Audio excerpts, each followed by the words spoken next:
ഇനി ഇസ്ലാം മതം വാളുകൊണ്ട് മതം വളർത്തിയെന്ന് പറഞ്ഞ് ഒരു കള്ളക്കഥ അടിച്ചു വിട്ടിരിക്കുകയാണ് ഈ സായിപ്പ് അവിടുന്ന്. എന്താണ് സംഭവം? ഇസ്ലാം ഭരിക്കുന്ന രാജ്യങ്ങളിൽ ഇസ്ലാം മതം സ്പ്രെഡ് ചെയ്തതിന് പ്രധാന കാരണം പർസ്യ പ്രവാചകൻ ഉണ്ടാക്കിയ ശ്രദ്ധേയമായൊരു നിയമസംഹിതയാണ്. റോമൻ സാമ്രാജ്യത്തിനകത്തും പേർഷ്യൻ സാമ്രാജ്യത്തിനകത്തും മനുഷ്യനും ഭൂമിയുടെ മുകളിൽ അവകാശം ഉണ്ടായിരുന്നില്ല. പട്ടയ നമ്പർ കിട്ടത്തില്ല. അവൻ കരമടച്ച് അതിനകത്ത് കൃഷി ചെയ്യാം. ഉടമസ്ഥാവകാശം ചക്രവർത്തിയുടേതാണ്. ഇനി ആ ഭൂമി കൃഷി ചെയ്യാൻ അനുവദിക്കുന്നതിൻ്റെ ഭാഗമായി എപ്പോൾ യുദ്ധം ഉണ്ടായാലും അവൻ്റെ ആൺകുട്ടിയെ യുദ്ധത്തിന് വിട്ടുകൊടുക്കണം. ആൺകുട്ടി ഇല്ലാത്തൊരാളാണെങ്കിൽ വേറൊരാളുടെ ആൺകുട്ടിയെ വാടകയ്ക്ക് എടുത്ത് മെഴ്സനറി ആക്കിയിട്ട് അയച്ചു കൊടുക്കണം യുദ്ധത്തിൽ. ആ യുദ്ധത്തിൽ സേനാനായകൻ്റെ ഒരു മണ്ടത്തരം പറ്റിയാൽ 20,000 50,000 പേരാണ് കൊല ചെയ്യപ്പെടുന്നത്. കുടുംബങ്ങൾ മുഴുവൻ വാനിഷ്ഡ്. പ്രവാചകൻ പറഞ്ഞു, ഇത് പാടില്ല. കൃഷി ചെയ്യുന്നവനാണ് കൃഷിഭൂമിയുടെ ഉടമസ്ഥാവകാശം. അറബി ദേശത്തിൽ പ്രവാചകൻ ഭൂമിയുടെ ഉടമസ്ഥാവകാശം അതാത് കൃഷിക്കാരന് കൊടുത്തു. ഇസ്ലാം സിറിയ പിടിച്ചെടുത്തപ്പോൾ ആ കൃഷി ചെയ്തുകൊണ്ടിരുന്നവന് കൃഷിഭൂമി കൊടുത്തു. അവൻ്റെ ഒരാൺമക്കൾ യുദ്ധത്തിന് വരണ്ട, സ്റ്റാൻഡിങ് ആർമി യുദ്ധം ചെയ്തോളും. ഭൂമി കൃഷി ചെയ്യാൻ കൊടുത്തതിന് പകരമായി ആൺമക്കളെ ബലി കൊടുക്കേണ്ട ഒരു കുടുംബവും. പേർഷ്യൻ സാമ്രാജ്യം ഇസ്ലാം പിടിച്ചെടുത്തു. പേർഷ്യൻ സാമ്രാജ്യത്തിലെ മുഴുവൻ ഭൂമിയും കൃഷി ചെയ്യുന്നവന് വിട്ടുകൊടുത്തു. കൃഷി ചെയ്യുന്നവന് പട്ടയം കൊടുത്ത ശേഷം അവൻ്റെ ആൺമക്കളെ യുദ്ധത്തിൽ കൊണ്ടുവരാൻ പറഞ്ഞില്ല ഇസ്ലാം. ബൈസാനിയൻ എംപയർ പിടിച്ചു ഇസ്ലാം. എന്ത് ചെയ്തു? ബൈസാനിയൻ എംപയറിൽ കഴിഞ്ഞ 1500 കൊല്ലമായി ഭൂമിയുടെ ഉണ്ടാക്കി അവകാശമില്ലാതെ കൂലിപ്പണിക്കാരനായിരുന്ന കുടികിടപ്പുകാരനായിരുന്ന ആളുകൾക്കെല്ലാം ആ ഭൂമിയുടെ ഉടമസ്ഥാവകാശം കൊടുത്തു. എന്നിട്ട് ആ ഉടമസ്ഥാവകാശം കൊടുത്തവന് മക്കളെ യുദ്ധത്തിന് വരാനായിട്ട് ആരോടും ആവശ്യപ്പെട്ടില്ല. അപ്പോൾ അവർ ഭൂമിയുടെ ഉടമസ്ഥാവകാശത്തോട് കൃഷി ചെയ്ത് ജീവിക്കാൻ തുടങ്ങി. അങ്ങനെ കൃഷി ചെയ്ത് ജീവിക്കാൻ തുടങ്ങിയപ്പോൾ എന്ത് സംഭവിച്ചെന്നറിയാമോ? ബൈസാനിയൻ എംപയർ ആക്രമിച്ചു വന്നു. അവിടുത്തെ മുഴുവൻ ക്രിസ്ത്യാനികളും മുസ്ലിങ്ങളുടെ കൂടെ ക്രിസ്ത്യൻ ചക്രവർത്തിക്കെതിരെ യുദ്ധം ചെയ്തു. ഇറാഖിലെയും അവിടെയുള്ള മുഴുവൻ ക്രിസ്ത്യാനികളും മുസ്ലിങ്ങളുടെ കാലിഫയുടെ കൂടെ യുദ്ധം ചെയ്തു ക്രിസ്ത്യനായ ബൈസാന്റിയൻ ചക്രവർത്തിക്കെതിരെ. ഇതാണ് ചരിത്രം. ലോകത്തിൽ ആദ്യമായി ഭൂപരിഷ്കരണം എന്നൊരു സാധനം ഉണ്ടാക്കിയത് പരസ്യ പ്രവാചകനും ഇസ്ലാമാണ്. ഒരു സോഷ്യലിസവും കമ്മ്യൂണിസവും ഒന്നല്ല ഭൂപരിഷ്കരണം കൊണ്ടുവന്നത്. ലോകത്തിൽ ആദ്യമായി ഭൂപരിഷ്കരണം കൊണ്ടുവന്നത് ഇസ്ലാമാണ്. അങ്ങനെ ഭൂമിയുടെ ഉടമസ്ഥാവകാശം കൊടുത്തു. മക്കളെ യുദ്ധം വരുമ്പോൾ സൈന്യത്തിൽ വിടണ്ട, ശമ്പളം വേണ്ടവൻ യുദ്ധം ചെയ്തോണം, അല്ലാത്തവൻ പോണ്ട. അതോടുകൂടി ഒരു 2500 വർഷമായി ഭൂമിയുടെ ഉടമസ്ഥാവകാശം കിട്ടാത്ത മധ്യപൂർവേഷ്യയിലെ മുഴുവൻ ജനങ്ങൾക്കും കൃഷിസ്ഥലം കിട്ടി. ആ കൃഷിസ്ഥലം കിട്ടിക്കഴിഞ്ഞപ്പോൾ എന്തുണ്ടായി? ജനങ്ങൾ സമ്പുഷ്ടരായി ജീവിക്കാൻ തുടങ്ങി. അങ്ങനെയാണ് ഇസ്ലാം വളർന്നത്. ഇസ്ലാമിക രാജ്യത്തിൽ ഭരണത്തിലിരിക്കുമ്പോൾ ഭൂമിയുടെ പട്ടയവും ഉടമസ്ഥാവകാശവും അതിൻ്റെ സംരക്ഷണ അവകാശവും അവർക്ക് കിട്ടി. അധമർണനായിരുന്ന ജനത ഉത്തമർണനായി. ഇതാണ് ഹിസ്റ്ററി. This is history. അതാണ് ഇസ്ലാമിൻ്റെ വിപ്ലവം. പരസ്യ പ്രവചനം ഉണ്ടാക്കിയ അതിഗംഭീരമായ വിപ്ലവമാണ്. ഈ ലാൻഡ് റവല്യൂഷൻ, ഭൂപരിഷ്കരണം കാരണമാണ് ജനങ്ങൾ മുഴുവൻ ഇസ്ലാമിൻ്റെ കൂടെ നിന്നത്. ബംഗാളിൽ ഭൂപരിഷ്കരണം ഉണ്ടാക്കിയപ്പോൾ ജനങ്ങൾ മുഴുവൻ CPM-ൻ്റെ കൂടെ നിന്ന്. പക്ഷേ അവിടെ ഫാക്ടറി ഉണ്ടാക്കാൻ വേണ്ടി ഭൂമി പിടിച്ചെടുത്ത് 7 പേര് വെടിവെച്ച് വന്നപ്പോൾ ജനം മുഴുവൻ മറുപക്ഷം പോയി. ഇതാണ് ബംഗാളിൽ സംഭവിച്ചത്. അത് തന്നെ സംഭവം. ഞാൻ റീസെൻ്റ് ഉദാഹരണം പറഞ്ഞല്ലോ. ബൈസാന്റിയൻ കൺട്രിയിലും പേർഷ്യൻ സാമ്രാജ്യത്തിലും പിടിച്ചെടുത്ത രാജ്യങ്ങളിലെ ജനങ്ങൾ ഇസ്ലാമിൻ്റെ കൂടെ നിന്നു. ഇസ്ലാം എവിടം വരെ പോയോ അവിടെ എല്ലാം ഇത് സംഭവിച്ചു. മൊറോക്കോയിൽ തൊട്ട് അൾജീരിയ തൊട്ട് അങ്ങ് ഇന്തോനേഷ്യ വരെ സംഭവിച്ചു. ഭൂമിയുടെ ഉടമസ്ഥാവകാശം ഈ ജനങ്ങൾക്ക് വീതിച്ചു കൊടുത്തു. ലോകത്തിലെ എല്ലാ സ്ഥലത്തും ഫാമൈൻ ഉണ്ടായി, വരൾച്ച ഉണ്ടായി, പട്ടിണി മരണങ്ങളുണ്ടായി. ഇസ്ലാം മത രാജ്യത്തിൽ പട്ടിണി മരണം ഉണ്ടായില്ല. അതെന്താ? ഭൂമി തന്നെയല്ല ഇസ്ലാമിലെ രാജ്യങ്ങൾ. ബംഗാൾ ഫാമൈൻ ഉണ്ടായി 1941. 2.5 ലക്ഷം പേര് പട്ടിണി കിടന്ന് മരിച്ചു. ഇപ്പോൾ യൂറോപ്പിൽ പട്ടിണി മരണം ഉണ്ടായി, ആഫ്രിക്കയിൽ പട്ടിണി മരണം ഉണ്ടായി. പക്ഷേ ഇസ്ലാം ഏതെല്ലാം രാജ്യങ്ങളിൽ ചെന്നോ അവിടെ പിന്നെ പട്ടിണി മരണം ഉണ്ടായിട്ടില്ല. കാരണം ഇസ്ലാം ലോകത്തെ പഠിപ്പിച്ചു. തൊട്ടയലോക്കത്തോർത്തം പട്ടിണി കിടക്കുമ്പോൾ നിങ്ങൾ സുഭിക്ഷമായ ആഹാരം കഴിച്ചാൽ നിങ്ങൾ കഴിക്കുന്ന ആഹാരമല്ല വിഷമാണെന്ന് പറഞ്ഞു. ഇസ്ലാമിക രാജ്യങ്ങളിൽ എവിടെയെങ്കിലും പ്രൊഡക്ഷൻ കുറഞ്ഞാൽ ചക്രവർത്തി ആദ്യം ചെയ്യുന്നത് പ്രൊഡക്ഷൻ കൂടുതലുള്ള രാജ്യത്ത് നിന്ന് ഗോതമ്പും മറ്റ് സംഗതികളൊക്കെ ആ ദേശത്തേക്ക് ഒഴുകും. ഹറൂൺ റഷീദിൻ്റെ കാലത്ത് സാമ്രാജ്യത്തിൻ്റെ ഒരേറ്റത്ത് പട്ടിണി ഉണ്ടാവാൻ പോകുന്നു റിപ്പോർട്ട് ചെയ്തു. ഹറൂൺ റഷീദ് എന്ത് ചെയ്തു? അവിടുന്ന് മറ്റു ഭക്ഷണമുള്ള സ്ഥലത്ത് നിന്ന് ഭക്ഷണം ട്രക്കുകളിലാക്കി ആ സ്ഥലത്തോട്ട് അയച്ചു കൊടുത്തു. ഗോതമ്പും മറ്റു സംഗതികളൊക്കെ അയച്ചു കൊടുത്തു. അങ്ങനെ അയച്ചു കൊടുത്തത് കാരണം ഇസ്ലാം മതം ഭരിച്ച രാജ്യങ്ങളിലൊന്നും പട്ടിണി മരണങ്ങളുണ്ടായില്ല, ഫാമൈൻ ഉണ്ടായില്ല. ഇസ്ലാമിൻ്റെ ആ വലിയ കാഴ്ചപ്പാട് വളരെ ഭംഗിയായിട്ട് സർട്ടിഫിക്കറ്റ് എഴുതിയത് ക്രിസ്തുമതം വിശുദ്ധയെ പ്രഖ്യാപിച്ച മദർ തെരേസയാണ്. 1942 ബംഗാൾ ഫാമൈൻ ഉണ്ടായി. ആയിരക്കണക്കിന് ആളുകൾ ഈയാമ്പാറ്റകളെ പോലെ ചത്തു വീഴുകയാണ്.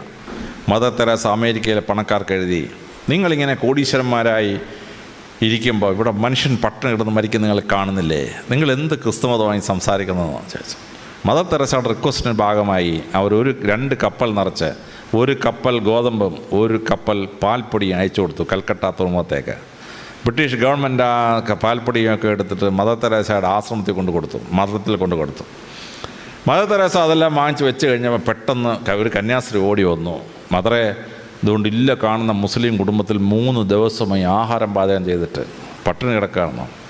മദർ ഉടനെ 5 കിലോ ഗോതമ്പും 2 കിലോ പാൽപ്പൊടി എടുത്ത് പെട്ടെന്ന് ആ വീട്ടിൽ ചെന്നു.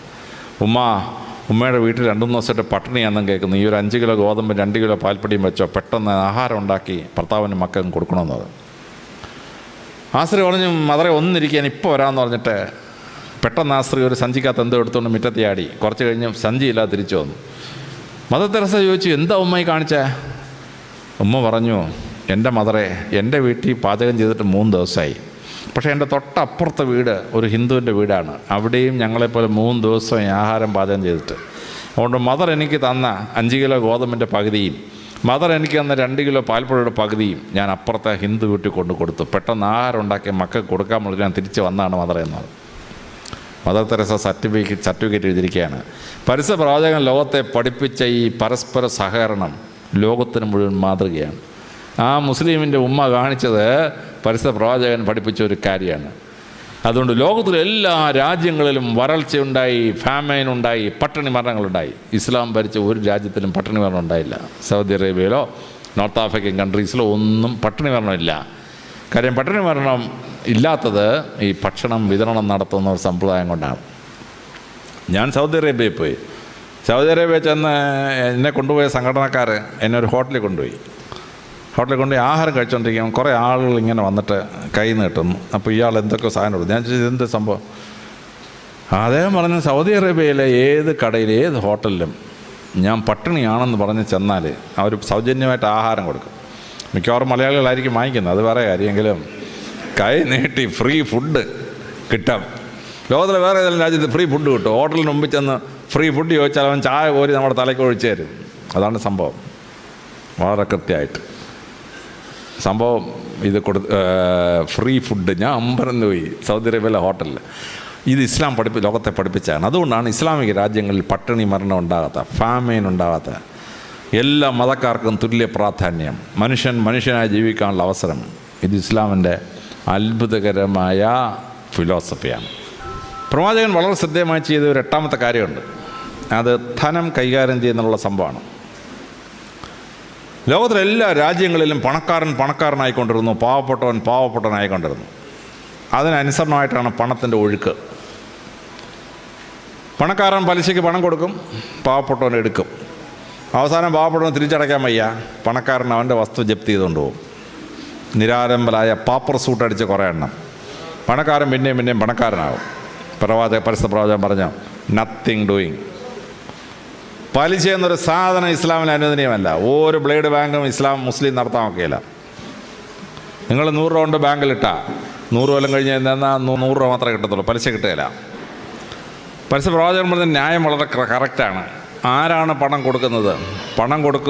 പണം അധികമായി കയ്യിലുള്ളവനാണ്. ആരാണ് പണം കടം വാങ്ങിക്കുന്നത്? നിർധനനായ ഒരു മനുഷ്യനാണ് പണം വാങ്ങിക്കുന്നത്. ആ നിർധനനായ മനുഷ്യൻ്റെ കയ്യിൽ നിന്ന് പണം ധനവാൻ്റെ കയ്യിലോട്ട് പോകാൻ പാടില്ല. അതുകൊണ്ട് ഉസൂർ ഈസ് പ്രൊഹിബിറ്റഡ് ഇൻ ഇസ്ലാം. ഒരു ബ്ലേഡ് ബാങ്കും ഇസ്ലാമിൽ നടത്താൻ പറ്റിയില്ല. ഇത് നടത്താൻ പറ്റാതെ വന്നത് കാരണം ഇസ്ലാമിൽ ഉണ്ടായ വലിയ അത്ഭുതമാണ്. ഇസ്ലാമിക രാജ്യങ്ങളിലൊന്നും ക്യാപിറ്റലിസം വേരുപിടിച്ചില്ല,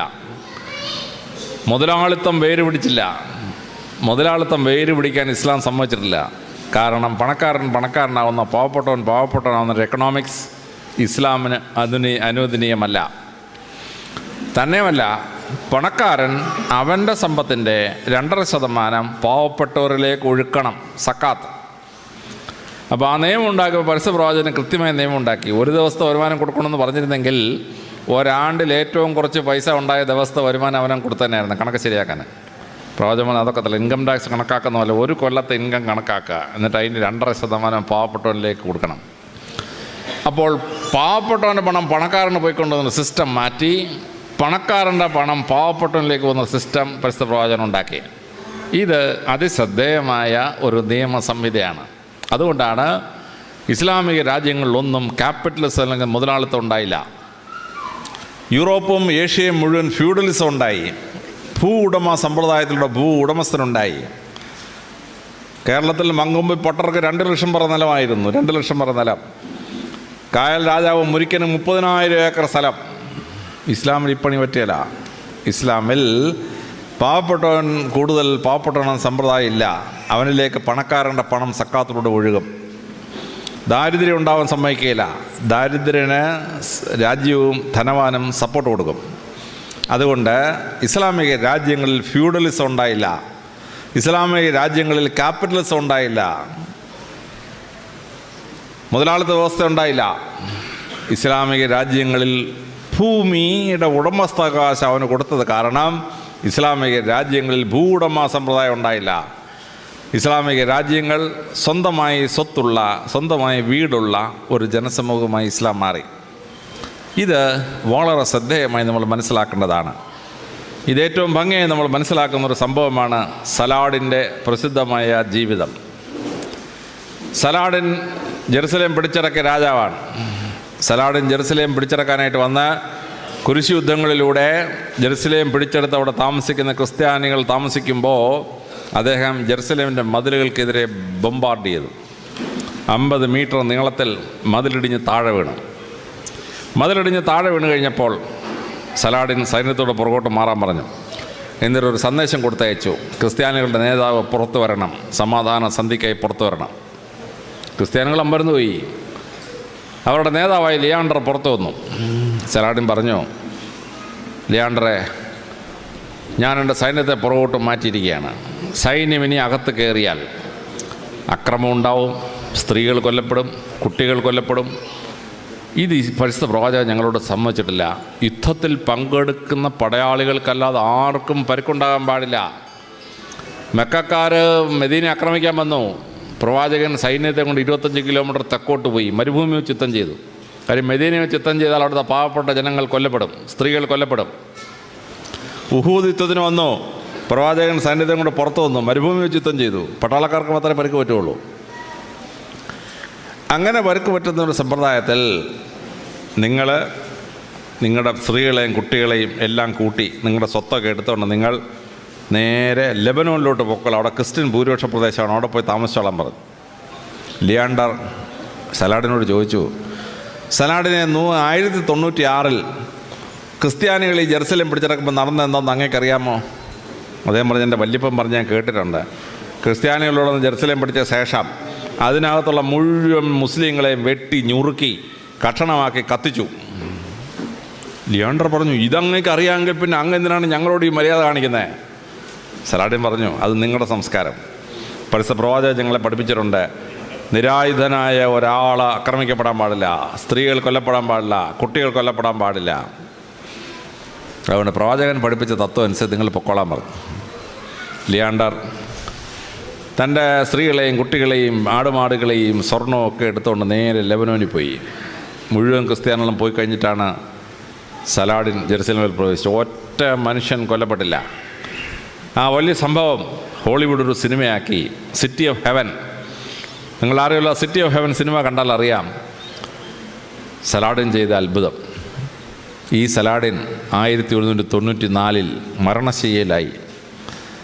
സലാഡിൻ തൻ്റെ ഡോക്ടറെ വിളിച്ചു, ഡോക്ടറെ, ഞാനിനി എത്ര കാലം ജീവിച്ചിരിക്കും? ഡോക്ടർ പറഞ്ഞു, രാജാവ് ചാവുന്ന സമയം പ്രവചിച്ചാൽ എൻ്റെ കഴുത്തിന് ഉണ്ടെങ്കിൽ തലയുണ്ടാവുമോ രാജാവേ എന്ന്. സലാഡിൻ പറഞ്ഞു, ഇത് സലാഡിനാണ് പറയുന്നത്, നീ പറഞ്ഞോ, ഒരു കുഴപ്പമില്ലാന്ന്. ഡോക്ടർ സലാഡിനോട് പറഞ്ഞു, സലാഡിൻ, അങ്ങ് 1 ആഴ്ചയിൽ കൂടുതൽ ജീവിച്ചിരിക്കുമെന്ന് എനിക്ക് സംശയമാണ്. സലാഹുദ്ദീൻ തന്നെ ധനകാര്യമന്ത്രി വിളിച്ചു വരുത്തി എൻ്റെ പേരിൽ എത്ര സ്വർണ്ണ നാണയം, എത്ര വെള്ളി നാണയം, എത്ര സ്വത്തുക്കൾ, എത്ര പൈസ എൻ്റെ ഉണ്ടെന്ന് പറയാൻ പറഞ്ഞു. ധനകാര്യമന്ത്രി അതിൻ്റെ എല്ലാം കണക്കെടുത്തുകൊണ്ട് കൊടുത്തു. സലാഹുദ്ദീൻ ഒരു വിളംബരം നടത്തി. അടുത്ത വെള്ളിയാഴ്ച നിസ്കാരം കഴിഞ്ഞ് ഞാൻ പുറത്തു വരുമ്പോൾ എന്നിൽ നിന്ന് സഹായം കിട്ടാൻ ആഗ്രഹിക്കുന്ന ആരെങ്കിലും ഉണ്ടെങ്കിൽ മുസ്ലിം പള്ളിയുടെ മുമ്പിൽ വരണം, ഞാൻ നിങ്ങൾക്ക് സഹായിക്കാൻ ആഗ്രഹിക്കുന്നു. വെള്ളിയാഴ്ച നിസ്കാരം കഴിഞ്ഞ് സലാഹുദ്ദീൻ ഇറങ്ങി വന്നപ്പം 8500 പേർ അവിടെ തടിച്ചു കൂടിയിരുന്നു. കേരളങ്ങാണോ ആയിരിക്കണമായിരുന്നു, 8.5 ലക്ഷം മിനിമം എത്തിയനായിരുന്നു സലാഹുദ്ദീൻ്റെ കയ്യിൽ നിന്ന് സഹായം വാങ്ങിക്കാം.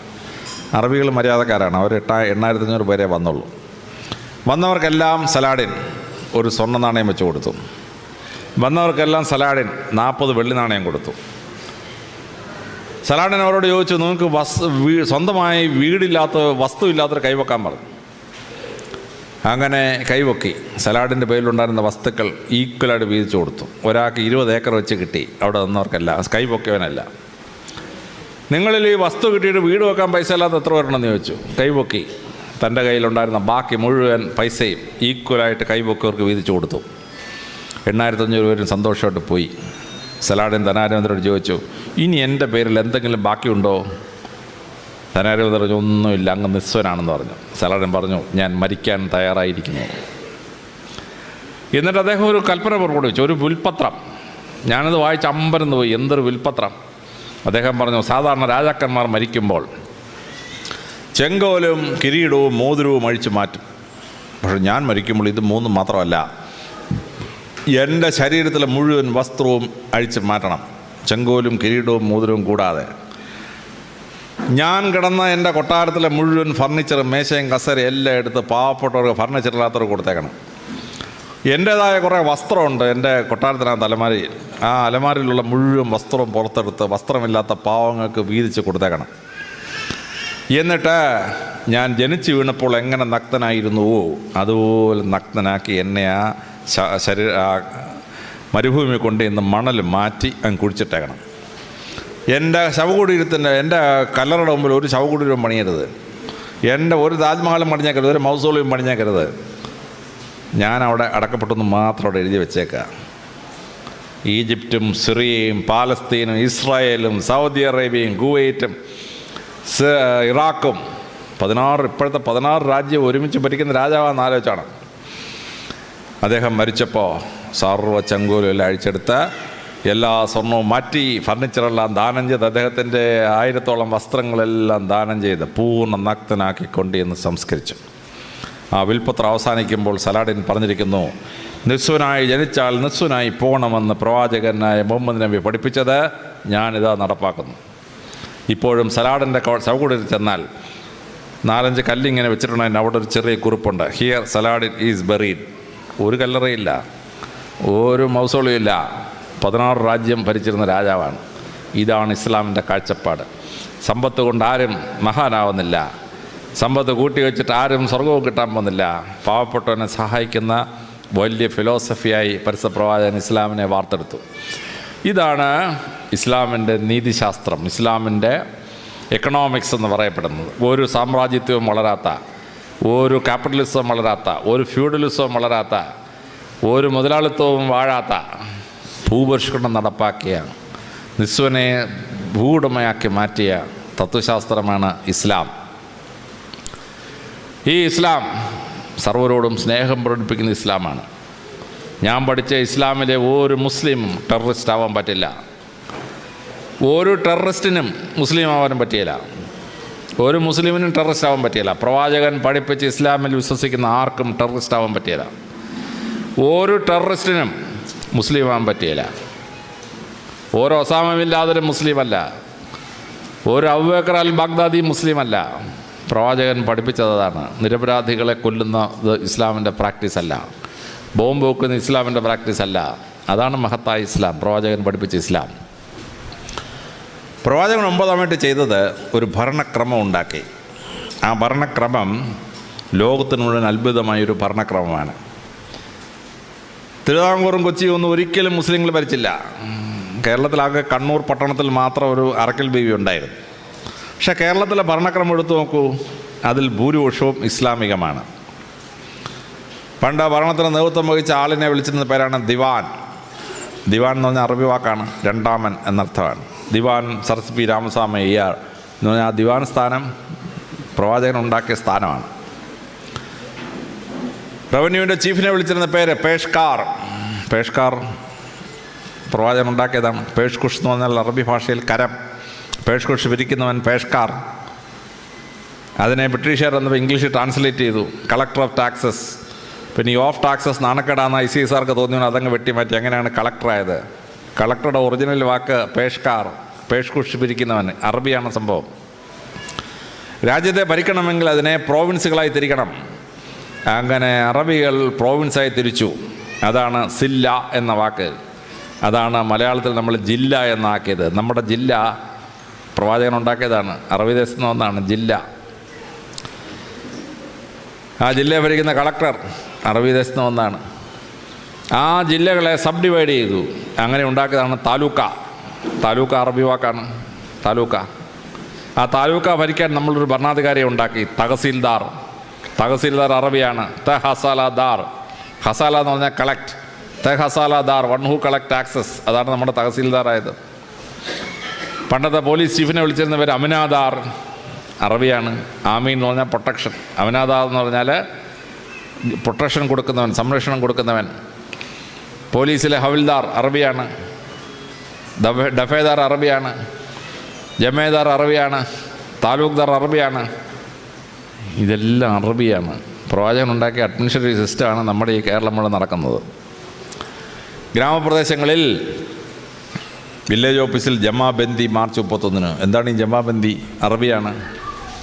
ക്ലോഷർ ഓഫ് അക്കൗണ്ട്സ് എന്നുള്ള അറബിയാണ് ജമാബന്ദി. ഇപ്പോഴും നമ്മുടെ വില്ലേജ് ഓഫീസിൽ മാർച്ച് 30 നടക്കുന്ന ജമാബന്ദി. നിയമസംഹിത അറബികളുണ്ടാക്കി വളരെ ഭദ്രമായി. കരാറിലേർപ്പെട്ടു. കരാർ അറബിയാണ്. കരാർ റദ്ദ് ചെയ്തു. റദ്ദ് അറബിയാണ്. ക്യാൻസൽ ചെയ്യാന്നുള്ളത് റദ്ദ് അറബിയാണ്. നമ്മൾ പ്രമാണം ഉണ്ടാക്കിയിട്ട് അസൽ കോപ്പി എടുത്തു. അസൽ അറബിയാണ്. ഒറിജിനൽ കോപ്പിയുടെ അസൽ എന്ന് പറഞ്ഞ വാക്ക് അറബിയാണ്. അസൽ. നമ്മൾ 100 രൂപയും കൊണ്ട് കടയിൽ പോയി 70 രൂപയുടെ സാധനം വാങ്ങിച്ചിട്ട് 30 രൂപ ബാക്കി വാങ്ങിച്ച്, ബാക്കി അറബിയാണ്. ഫിനാൻഷ്യൽ ട്രാൻസാക്ഷൻ്റെ ബാക്കി അറബിയാണ്. നമ്മൾ കോടതി ചെല്ലുമ്പോൾ മുൻസിഫ് അവിടെ ഇരുന്ന് വിളിച്ചു. മുൻസിഫ് എന്താണ്? മുൻസിഫ് അറബി വാക്കാണ്. ജഡ്ജി എന്ന് പറയുന്ന മുൻസിഫിന് ആ പേരിട്ടത് അറബിയിലാണ്. പ്രവാചകൻ ഉണ്ടാക്കിയതാണ്. അതാണ് നമ്മുടെ മുൻസിഫായി മാറിയത്. കോടതി ചെല്ലുമ്പോൾ കേസ് വാദിക്കാൻ വക്കീൽ. വക്കീൽ അറബി വാക്കാണ്. അഡ്വക്കേറ്റിന് മലയാള ഭാഷ വാക്കില്ല. അഡ്വക്കേറ്റിൻ്റെ മലയാള ഭാഷയുള്ള വക്കീൽ എന്നുള്ള വാക്ക് അറബി ഭാഷയാണ്. നമ്മുടെ ദൈനംദിന ഭരണം മുഴുവൻ അറബികൾ ഉണ്ടാക്കിയ, പ്രവാചകൻ ഉണ്ടാക്കിയ ഭരണ സമ്പ്രദായമാണ്. ആ ഭരണ സമ്പ്രദായം മുസ്ലിങ്ങൾ ഒരിക്കലും ഭരിച്ചിട്ടില്ലാത്ത കേരളത്തിൽ നടപ്പാക്കി. ഉത്തരേന്ത്യയിലും ഇന്ത്യ മുഴുവൻ നടപ്പാക്കി. ലോകത്തിൻ്റെ മെജോറിറ്റിയായ പടങ്ങളിൽ മുഴുവൻ ഈ സമ്പ്രദായം നടപ്പാക്കി. Legal system. ആ ലീഗൽ സിസ്റ്റം വളരെ ശക്തമായി മാറി. ലോകത്തിലെല്ലായിടത്തും ബലാത്സംഗം ഉണ്ടാവുന്നു. അറബി ദേശത്ത് ബലാത്സംഗം തുലവും തുച്ഛമാണ്. നിയമസമിതി ഇച്ചിരി കട്ടിയാണ്. ബലാത്സംഗം ചെയ്താൽ അവനെ കൊണ്ടുവന്ന് പൂർണ്ണ നഗ്നനാക്കി 50 ചാട്ടവാറടി അടിക്കും ആദ്യം. പിന്നെ അവനെ ലിംഗം ഛേദിക്കും. അതിനുശേഷം അവനെ തൂക്കിക്കൊല്ലും. കട്ടിയായ നിയമമാണ്. സ്ത്രീകൾ സംരക്ഷിക്കപ്പെടുന്നു അറബി ദേശത്ത്. അവിടെ മൊളസ്റ്റേഷൻ റേപ്പൊന്നും നമ്മൾ കാണുന്ന പോലെ നമ്മുടെ രാജ്യത്ത് നടക്കുന്ന നടക്കുകയില്ല. അതിശക്തമായ നിയമങ്ങളുണ്ടാക്കി. ആ നിയമസമിതികളുടെ ജനങ്ങൾക്ക് ലോ ആൻഡ് ഓർഡർ വിശ്വസിക്കാൻ പറ്റുന്ന കോടതി, സിവിൽ അഡ്മിനിസ്ട്രേഷൻ, റവന്യൂ അഡ്മിനിസ്ട്രേഷൻ വളരെ ഭംഗിയായി പാലിച്ചു. പ്രവാചകൻ ചെയ്ത 10ാമത്തെ അത്ഭുതം എന്ന് പറയുന്നത് വിദ്യാഭ്യാസ ഉയർച്ചയാണ്. പ്രവാചകൻ അറബി ദേശത്ത് ജനിക്കുമ്പോൾ അറബികളുടെ സാക്ഷരത 1%, 1%. ആർക്കും എഴുതാൻ വായിക്കാൻ അറിഞ്ഞൂടാ. പരസ്യപ്രവാചകനും എഴുതാൻ വായിക്കാൻ അറിഞ്ഞൂടാ. ഇസ്ലാമിൻ്റെ പുണ്യഗ്രന്ഥം തന്നെ വായിക്കടാ എന്നാണ് തുടങ്ങുന്നത്. പരിശുദ്ധ ഖുർആൻ എന്ന് പറഞ്ഞാൽ അർത്ഥം തന്നെ വായിക്കാനാണ്. വായനയിലേക്ക് ജനങ്ങളെ ഉയർത്തിയ വലിയ സംസ്കാരമാണ്. പരസ്യപ്രവാചകൻ ജനിക്കുന്നതിന് മുമ്പ് അറബി ദേശത്ത് ഏതെങ്കിലും ഒരു മഹാൻ്റെ പേര് കേട്ടിട്ടുണ്ടോ? ഒരു വലിയ സാഹിത്യകാരനോ, ഒരു വലിയ പൊളിറ്റീഷ്യനോ, ഒരു വലിയ ശാസ്ത്രജ്ഞനോ, ഒരു വലിയ മഹാനായ ഒരാളിൻ്റെ പേരുണ്ടോ അറബി ദേശത്ത്? ഒറ്റയാളില്ല. അന്ധകാരത്തിൽ കിടന്നൊരു ഭൂമി വെളിച്ചം കാണുകയാണ് പ്രവാചകൻ വന്നപ്പം. പ്രവാചകൻ എന്ത് ചെയ്തു? ആ ജനതയെ അതിശക്തമായി ഉയർത്തിയെടുത്ത്, വിദ്യാഭ്യാസപരം ഉയർത്തിയെടുത്തു. പ്രവാചകൻ ആ വിദ്യാഭ്യാസപരം ഉയർത്തിയെടുത്ത് വലിയ സംഭവമാണ് ഞാൻ ടെലിവിഷനിൽ ഒരിക്കൽ പറഞ്ഞത്. കേരളത്തിലെ ജയിലുകളിൽ നിന്ന് ആഹാരം ഉണ്ടാക്കി ജനങ്ങൾ കൊടുക്കും. ഇന്ന് 15 കോടിയാണ് ബഡ്ജറ്റില്ലാതെ സർക്കാർ ഫണ്ടിലേക്ക് പോകുന്നത്. തടവുകാർക്ക് റീ എംപ്ലോയ്മെൻറ്റ് കൊടുക്കാനായിട്ട് അവരെ തൊഴിൽ പഠിപ്പിച്ചു. എനിക്ക് ആശയം കിട്ടിയത് പരിസ്ഥിതി പ്രവാചകൻ്റെ നിന്നാണ്. ബദർ യുദ്ധം കഴിഞ്ഞു, കുറേ തടവുകാരെ പിടിച്ചുകൊണ്ട് വന്നു. അന്നത്തെ ഇസ്ലാമിക നിയമം അനുസരിച്ച് 10 സ്വർണ്ണ നാണയം കൊടുത്തെങ്കിലേ സ്വാതന്ത്ര്യം കിട്ടൂ. പരിസ്ഥിതി പ്രവാചകൻ എന്ത് ചെയ്തു? ആ കൊണ്ടുവന്ന കൂട്ടത്തിൽ അദ്ദേഹത്തിൻ്റെ അങ്കിളുണ്ട്, അദ്ദേഹത്തിൻ്റെ മകളുടെ ഭർത്താവുണ്ട് ആ തടവുകാരായിട്ട് പിടിക്കപ്പെട്ടവരുടെ കൂട്ടത്തിൽ. വല്ല എക്സംഷനും കൊടുത്തോ? ഒരു എക്സംഷനും കൊടുത്തില്ല. പക്ഷേ അദ്ദേഹം പറഞ്ഞു, 10 സ്വർണ്ണ നാണയം കിട്ടുന്നതിന് പകരം നിങ്ങളെല്ലാം വിദ്യാഭ്യാസമുള്ളവരാണ്, നിങ്ങൾ 10 പേരെ എഴുതാനും വായിക്കാനും പഠിപ്പിച്ചാൽ നിങ്ങൾക്ക് സ്വാതന്ത്ര്യം തരുന്നതാണ്. അതായത് 10 gold coins is equivalent to giving literacy to 10 persons. വിദ്യാധനം സർവ്വധനാൽ പ്രധാനമെന്ന് നമ്മൾ ഇന്ത്യയിൽ പറയും. വിദ്യാധനം സർവ്വധനാൽ പ്രധാനം. എത്ര രൂപയ്ക്കാണ് അത് ഈക്വലൻസ് എന്ന് പ്രഖ്യാപിച്ചത് പരിസ്ഥിതി പ്രവാചകനാണ്. 10 സ്വർണ്ണ നാണയത്തിന് പകരം 10 പേരെ സാക്ഷരരാക്കുക. അപ്പോൾ ഒരു സ്വർണ്ണ നാണയം 28,000 രൂപ വിലയുള്ളതാണ്. വരാഹൻ എന്ന് പറയുന്ന നാണയം. ഈ വരാഹൻ എന്ന് പറയുന്നത് ഇന്ത്യയിൽ നിന്ന് പോയൊരു നാണയമാണ്. അത് രസകരമായ സംഭവമാണ്. രാഷ്ട്രകൂട രാജവംശൻ്റെ നാണയമായിരുന്നു വരാഹൻ. രാഷ്ട്രകൂട രാജവംശം ദശാവതാരങ്ങളിൽ 3ാമത്തെ അവതാരമായിരുന്നു അവരുടെ ആസ്ഥാന ദേവൻ മത്സ്യംകൂർമ്മം വരാഹം. ആ വരാഹത്തിൻ്റെ രൂപമാണ് നാണയത്തിൽ കൊത്തിയിരുന്നത്. ആ വരാഹത്തിൻ്റെ രൂപം കൊത്തിയതായതുകൊണ്ടാണ് വരാഹൻ എന്ന് മഹാരാഷ്ട്രയിൽ ആ നാണയത്തെ വിളിച്ചിരുന്നത്. അറബി ഭാഷയിലുള്ള സ്വർണ്ണ നാണയത്തിൻ്റെ പേര് വരാഹൻ എന്നാണ്. മുസ്ലിങ്ങൾക്ക് തീരെ ഇഷ്ടമില്ലാത്തൊരു മൃഗമാണ് ഈ വരാഹം. പക്ഷേ അതിൻ്റെ പേരിലാണ് സ്വർണ്ണ നാണയമാണ് അറിയപ്പെടുന്നത്.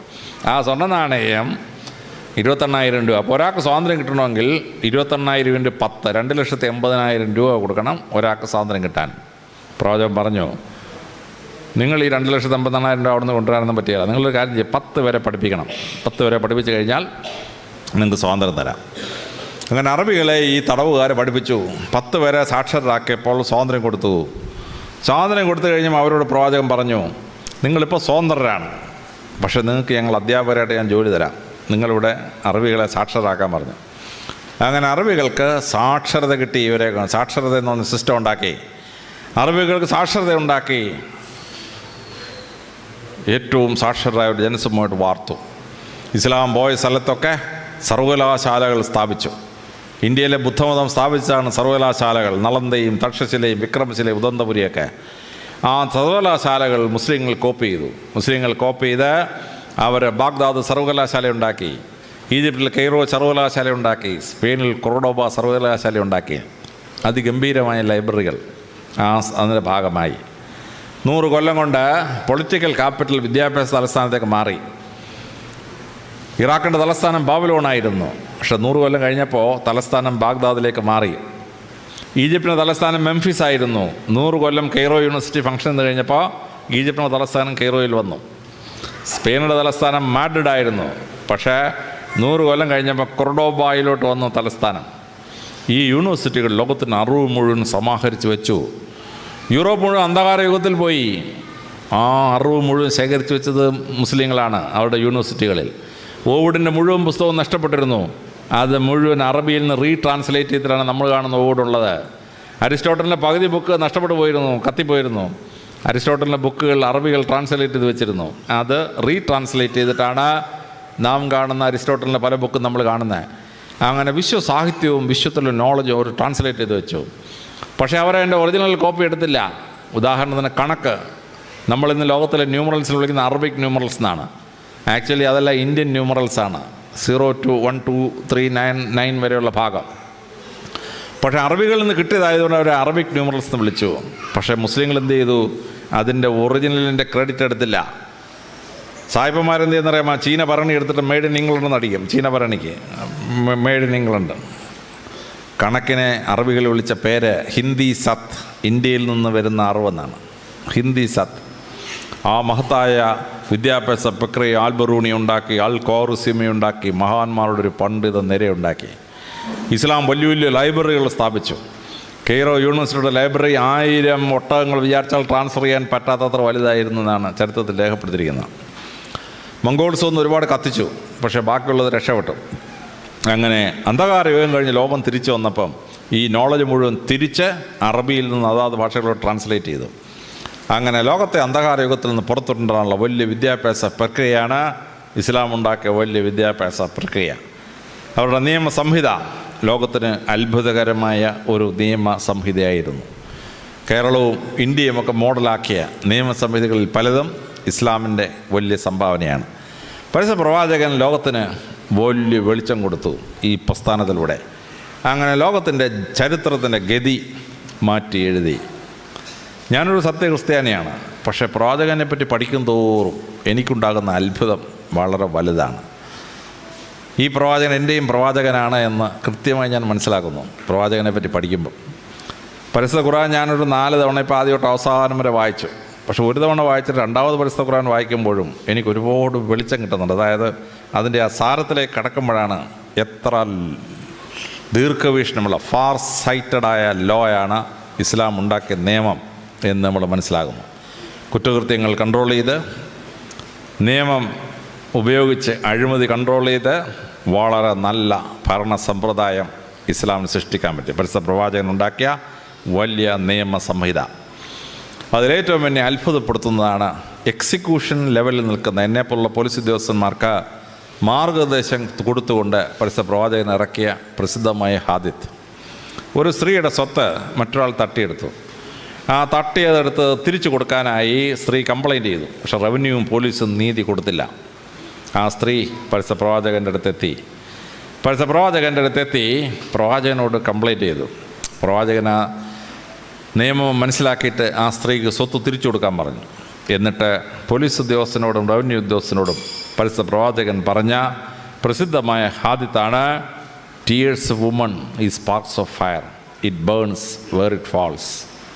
സ്ത്രീയുടെ കണ്ണുനീർ തീപ്പൊരിയാണ്, അത് വീഴുന്ന സ്ഥലം ദഹിച്ചു പോകുന്നതാണ്. ഇത് ശരിയായിരുന്നെങ്കിൽ കേരളത്തിലെ പോലീസ് സ്റ്റേഷനൊക്കെ എപ്പോഴേ കത്തിപ്പോയനാണെന്നറിയാം, അത് വേറെ കാര്യം. എങ്കിലും സ്ത്രീക്ക് കണ്ണീരുണ്ടാവാത്ത രീതിയിൽ രാജാവ് രാജ്യം ഭരിക്കണം. ഇത് വലിയൊരു തത്വം പ്രവാചകൻ ലോകത്തെ പഠിപ്പിച്ചതാണ്. ഒരു സ്ത്രീ വന്ന് പ്രവാചകനോട് പറഞ്ഞു, പ്രവാചക, എൻ്റെ ഭർത്താവ് മരിച്ചുപോയി. എന്നെ ഭർത്താവിനെ ട്രീറ്റ് ചെയ്ത ഡോക്ടർക്ക് ശരിയായ ക്വാളിഫിക്കേഷൻ ഉണ്ടോയെന്ന് എനിക്കൊരു സംശയം. പ്രവാചകൻ ഉത്തരവിട്ടു. മെക്കയിലെ മുഴുവൻ മെഡിക്കൽ പ്രാക്ടീഷേഴ്സിനെ ചെക്ക് ചെയ്യാൻ പറഞ്ഞു. അവൻ്റെ പഠിത്തം വാലിഡാണെന്ന് അറിയാൻ വേണ്ടി. 19 പിടിച്ച് ഈ വ്യാജ ഡോക്ടർമാരൊന്നും ഉണ്ടായിരുന്നപ്പോഴാണ് ഇത് വായിച്ചപ്പോഴാണ് മനസ്സിലായത്. എല്ലാ വ്യാജനെയും അദ്ദേഹം പിടികൂടി. ഒരാൾക്ക് പ്രാക്ടീസ് ചെയ്യണമെങ്കിൽ അവൻ ക്വാളിഫൈഡ് ആയിരിക്കണം. പ്രവാചകൻ്റെ അടുത്തൊരു സ്ത്രീ വന്ന് പറയുന്നു, ഞങ്ങളുടെ മരിപ്പച്ചയിൽ എൻ്റെ ഭർത്താവ് മരിച്ചുപോയി, ചികിത്സിക്കാൻ ഡോക്ടറില്ലായിരുന്നു പ്രവാചക, അതുകൊണ്ടാണ് സംഭവിച്ചത്. പ്രവാചകൻ ഒറ്റ കൽപ്പന ഇറക്കി, 5 ഒട്ടകങ്ങളെ കൊണ്ടുവരാൻ പറഞ്ഞു. ഒട്ടകത്തിൻ്റെ പുറത്ത് 5 ഡോക്ടർമാരെ കയറ്റി എല്ലാ മരിപ്പച്ചകളും പോയി രോഗികളെ ചികിത്സിക്കാൻ പറഞ്ഞു. സഞ്ചരിക്കുന്ന മെഡിക്കൽ കോളേജ് പരിശുദ്ധ പ്രവാചകൻ ഉണ്ടാക്കിയതാണ്. ഡോക്ടർ 9 നാളുടെ മണ്ടയ്ക്ക് പേരും വെച്ചിട്ട് വാടായോടെ പേഷ്യൻസ് എല്ലാം എന്ന് പറഞ്ഞ പരിപാടിയൊക്കത്തില്ല. പ്രവാചകൻ പറഞ്ഞു, ഡോക്ടർ രോഗി എവിടെയാണെന്ന് വെച്ചാൽ അവിടെ പോയി ചികിത്സിക്കണം. അതാണ് പ്രവാചകൻ്റെ അത്ഭുതകരമായ സിസ്റ്റം എന്ന് പറയുന്നത്. ഓരോ പ്രവാചക വാചകം വായിക്കുമ്പോഴും, ഓരോ ഹാദിത്ത് പഠിക്കുമ്പോഴും, ഓരോ സാഹചര്യത്തെ പ്രവാചകൻ നേരിട്ടത് വായിക്കുമ്പോഴും അത്ഭുതപ്പെട്ടു പോവുകയാണ്. 1400 വർഷത്തിന് മുമ്പ് വിദ്യാഭ്യാസം കാര്യമായി കിട്ടിയിട്ടില്ലാത്തൊരു പ്രവാചകൻ എങ്ങനെ ലോക ചരിത്രത്തെയും ലോകത്തിലെ നിയമത്തെയും ലോകത്തിലെ നീതിശാസ്ത്രത്തെയും വളരെ ഭംഗിയായി കൺട്രോൾ ചെയ്തു എന്നുള്ളതാണ്. ആത്മഹത്യ ഇസ്ലാമിൽ വളരെ കുറവാണ്. എന്താ കാര്യം? അതാണ് ഇസ്ലാമിൻ്റെ മഹത്വം എന്ന് പറയുന്നത്. ഇന്ത്യയിൽ ലോകത്തിൽ 1 ലക്ഷം പേർ ഒരു കൊല്ലം ജീവിച്ചിരിക്കുമ്പോൾ 8 പേർ ആത്മഹത്യ ചെയ്യും. ഇന്ത്യയിലത് 9ആണ്. പക്ഷേ കേരളത്തിൽ 35 പേർ ആത്മഹത്യ ചെയ്യും. 1 ലക്ഷം പേരിൽ 1 ലക്ഷം പേർ ഒരു കൊല്ലം ജീവിച്ചിരിക്കുമ്പോൾ 35 ആത്മഹത്യയാണ്. അതിലേറ്റവും വലിയ ആത്മഹത്യ നടക്കുന്നത് സൂയിസൈഡ് വില്ലേജ് ഓഫ് ഇന്ത്യ എന്ന് വിളിക്കുന്ന സ്ഥലമാണ്. നൂറനാട് കുഷ്ഠരോഗാശുപത്രി ഇരിക്കുന്ന സ്ഥലം. ആ ഗ്രാമത്തിലാണ് ഏറ്റവും കൂടുതൽ സൂയിസൈഡ്. 1 ലക്ഷം പേർ ഒരു കൊല്ലം ജീവിച്ചിരിക്കുമ്പോൾ 62 പേർ ആത്മഹത്യ ചെയ്യും. പക്ഷേ ഇതേ കേരളത്തിൽ തന്നെയാണ് മലപ്പുറം ജില്ല. മലപ്പുറം ജില്ലയിൽ 1 ലക്ഷം പേർ ഒരു കൊല്ലം ജീവിച്ചിരിക്കുമ്പോൾ 4 പേരെ ആത്മഹത്യ ചെയ്യത്തുള്ളൂ. സൗദി അറേബ്യയാണ് ലോകത്തിലെ ഏറ്റവും ആത്മഹത്യ കുറവുള്ളത്. 0.4% സൗദി അറേബ്യയിലെ ആത്മഹത്യാ നിരക്ക്. കാര്യം എന്താണ്? ഇസ്ലാം ലോകത്തെ പഠിപ്പിച്ചു, ആത്മഹത്യ ചെയ്യുന്ന ഈ ലോകവും പോകുന്നു, പരലോകവും പോകുന്നു. മദ്രസയിൽ കുട്ടി 4 വയസ്സ് കഴിയുമ്പോൾ തന്നെ കുട്ടിയെ പറഞ്ഞ് മനസ്സിലാക്കുകയാണ്, ആത്മഹത്യ ദൈവത്തിന് മുമ്പാകെ നിരപ്പാകാത്ത സാധനമാണ്. കുട്ടിയുടെ മനസ്സിനകത്ത് ആത്മഹത്യക്കെതിരെ തത്വം ഉണ്ടാകുകയാണ്. മനുഷ്യൻ എക്കണോമിക് ഡിസാസ്റ്റർ നേരിട്ട് കഴിഞ്ഞ് പാപ്പരാകുമ്പോഴാണ് ആത്മഹത്യ ചെയ്യുന്നത്. ഇസ്ലാമിൽ മനുഷ്യർ പാപ്പരാവാതെ സംരക്ഷിക്കുന്ന സക്കാത്ത് ഉൾപ്പെടെയുള്ള നിയമസംഹിതകളുണ്ടായി. അപ്പം പണം ഒട്ടുമില്ലാതെ വസ്തുവില്ലാതെ ഒരാൾ ചാവേണ്ട ആത്മഹത്യ ചെയ്യേണ്ട അവസ്ഥയില്ല. അവന് സംരക്ഷണം കിട്ടുന്നുണ്ട്, ആഹാരം എവിടുന്നേലും കിട്ടും, അവൻ പാപ്പരാവില്ല. അവന് ഹോപ്പ്ലെസ് എന്നൊരു സിറ്റുവേഷൻ വരുമ്പോൾ അവൻ ആത്മഹത്യ ചെയ്യാതിരിക്കാൻ വേണ്ടി അവനെ തിയോളജിയിലും ഫിലോസഫിയിലും പരിശുദ്ധ ഖുർആനിലെ ശക്തമായ നിയമത്തിലൂടെ പ്രൊട്ടക്റ്റ് ചെയ്തിരിക്കുകയാണ്. അതുകൊണ്ട് ലോകം മുഴുവൻ ആത്മഹത്യ ചെയ്യുമ്പോൾ ഇസ്ലാമിൽ ആത്മഹത്യ സൗദി അറേബ്യയിൽ 0.5, കേരളത്തിൽ ആവറേജ് 35, മലപ്പുറത്ത് 4%. അപ്പോൾ ഇസ്ലാമിക സമൂഹത്തിൽ ആത്മഹത്യ നടക്കാത്തത് ഈ വലിയ സംരക്ഷണത്തിൻ്റെ ഒരു ഭാഗമാണ്. അപ്പോൾ ലോകമെങ്ങും മനുഷ്യന് നല്ല ജീവിതചര്യയും മനുഷ്യനായി ജീവിക്കാനുള്ള പ്രാക്ടീസും കിട്ടിയത് ഇസ്ലാമിൻ്റെ വലിയ സംഭാവനയാണ്, പരിശുദ്ധ പ്രവാചകൻ്റെ വലിയ സംഭാവനയാണ്. പഠിക്കുന്തോറും വായിക്കുമ്പോഴും എന്നെ അത്ഭുതപ്പെടുത്തുന്ന ഒരു ജീവിതമാണ് പരിശുദ്ധ പ്രവാചകൻ്റേത്. കഴിഞ്ഞ 1400 വർഷമായി ലോകത്തെ മാറ്റിമറിച്ച ഈ അത്ഭുത പ്രതിഭാസം പരിശുദ്ധ പ്രവാചകൻ്റെ മുമ്പാകെ ഞാൻ തലകുനിച്ച് പോവുകയാണ്.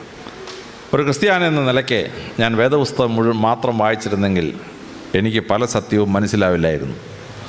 പരിശുദ്ധ ഖുർആൻ വായിക്കുമ്പോഴാണ് അതിൻ്റെ അന്തർരഹസ്യം മനസ്സിലാക്കുന്ന കാര്യങ്ങൾ മനസ്സിലാക്കാൻ പറ്റുക. ഞാൻ യേശുവിൻ്റെ അമ്മയായ മാതാവിൻ്റെ വലിയ ഭക്തനാണ്.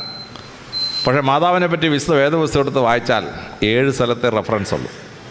പക്ഷേ പരിശുദ്ധ ഖുർആനിൽ മാതാവിൻ്റെ പേരുള്ളൊരു സൂറത്തിന് കൊടുത്തിരിക്കുകയാണ്, സൂറത്ത് മറിയം, 19ാമത്തെ സൂറത്ത്. പരിശുദ്ധ ഖുർആനിൽ മാതാവിനെ പറ്റി 37 സ്ഥലത്ത് പരാമർശനമുണ്ട്, 37 റെഫറൻസസ് ഇൻ ഹോളി ഖുർആൻ. എൻ്റെ വേദപുസ്തകം എടുത്ത് വായിച്ചാൽ 7 സ്ഥലത്തെ മാതാവിനെ പറ്റി പറയുന്നുള്ളൂ. അപ്പോൾ മാതാവിനെ എൻ്റെ ഭക്തനായി എനിക്ക് മാതാവിനെ ശരിക്കും മനസ്സിലാക്കണമെങ്കിൽ വേദപുസ്തകം മാത്രം വായിച്ചാൽ പോരാ, പരിശുദ്ധ ഖുർആനും വായിച്ചേ പറ്റുള്ളൂ. മൂസാ നബി എങ്ങനെയാണ് വിക്കനായത്? വേദപുസ്തകം വായിച്ചാൽ മനസ്സിലാവുമോ? വേദപുസ്തകം വായിച്ച് മനസ്സിലാവില്ല. പരിശുദ്ധ ഖുർആനിലാണെങ്കിൽ വിശദമായിട്ട് പറഞ്ഞിരിക്കുകയാണ്. ആ കുട്ടി പിശാച് ബാധിതനാണെന്ന് മാന്ത്രികർ വന്ന് പറഞ്ഞു ഫറവോയോട്. ഫറവോ പറഞ്ഞു, എൻ്റെ പെങ്ങളെടുത്തോളത്തെ കുട്ടിയെ ഞാനെങ്ങനെ കൊല്ലുക? നിങ്ങൾ പറഞ്ഞാൽ കൊല്ലാൻ പറ്റുമോ? ശരി, നിങ്ങൾ പിശാച് ബാധിതനെന്നല്ലേ പറഞ്ഞേ, പരിശോധിച്ച് നോക്കാമെന്ന് പറഞ്ഞു. 1 വയസ്സുള്ള മോശയെ കൊണ്ടുവന്ന് തീക്കട്ടയുടെ മുമ്പിലും സ്വർണ്ണത്തിന് മുമ്പിലും കൊണ്ടുവന്നു. അപ്പോൾ പിശാചിന് തീക്കട്ടയോട് എതിർപ്പും സ്വർണ്ണത്തോട് ആകർഷണവുമാണ്. കൊച്ചുകുട്ടി സ്വർണം പിടിക്കാൻ പോയി. മലക്ക് വന്നിട്ട് കൈ പിടിച്ചങ്ങോട്ട് മാറ്റി തീക്കട്ട എടുത്ത് കൈ വെച്ച് നാക്കിലോട്ട് വെച്ചു. കൈയും പൊള്ളിപ്പോയി, നാക്കും പൊള്ളിപ്പോയി. മോശ വിക്കനായി. മോശയ്ക്ക് വടി ശരിക്ക് പിടിക്കാനുള്ള കപ്പാസിറ്റി പോയി, ഈ കൈ പൊള്ളിയത് കാരണം. ഞാൻ വേദപുസ്തകം മാത്രം വായിച്ചു വെച്ചാൽ മോശയുടെ വിക്ക് എങ്ങനെ ഉണ്ടെന്ന് കണ്ടുപിടിക്കാൻ പറ്റുമോ? ഞാൻ വേദപുസ്തകത്തിനോടൊപ്പം പരിശുദ്ധ ഖുർആനും വായിക്കുമ്പോഴാണ് രഹസ്യം മനസ്സിലാവുന്നത്. അപ്പോൾ നല്ലൊരു ക്രിസ്ത്യാനിയാവാൻ വേണ്ടി വേദപുസ്തകത്തോടൊപ്പം ഞാൻ പരിശുദ്ധ ഖുർആനും വായിക്കുന്നു. അപ്പോഴെനിക്ക് ഓരോ സംഭവവും വളരെ കൃത്യമായി മനസ്സിലാക്കാൻ പറ്റുന്നു. എന്താണ് ഈ സംഭവത്തിൻ്റെ സാരാംശം എന്ന് മനസ്സിലാക്കാൻ പറ്റുന്നു. അതുകൊണ്ട് പരിശുദ്ധ പ്രവാചകനും പരിശുദ്ധ ഖുർആനും മുസ്ലിങ്ങൾക്ക് കിട്ടിയ വലിയൊരു ഭാഗ്യമാണ്. ഞങ്ങളൊക്കെ മറ്റു മതക്കാർ അക്കാഡമിക് ഇൻട്രസ്റ്റ് വായിച്ചു തുടങ്ങി ഇതിൽ എനാമോഡായി എന്ന് മാത്രമേ ഉള്ളൂ. അതുകൊണ്ട് പരിശുദ്ധ പ്രവാചകനും പരിശുദ്ധ ഖുർആനും ലോകത്തെ മാറ്റിമറിച്ച അത്ഭുതം, അതിൻ്റെ വലിയ സാരാംശങ്ങൾ ഭരണത്തിലിരിക്കുന്നവർ ഭരണത്തിൻ്റെ ഭാഗമായി നടപ്പാക്കിയാൽ ഇന്ത്യയും കേരളവും ഒക്കെ കുറച്ചുകൂടി നല്ല സ്ഥലങ്ങളായി മാറും. അതിന് വഴി കാണിച്ച പരിശുദ്ധ പ്രവാചകനോട് എല്ലാ ബഹുമാനത്തോടും കൂടി ഞാൻ നമസ്കരിക്കുന്നു. എൻ്റെ വാക്കുകൾ ഞാൻ ഉപസംഹരിക്കുന്നു.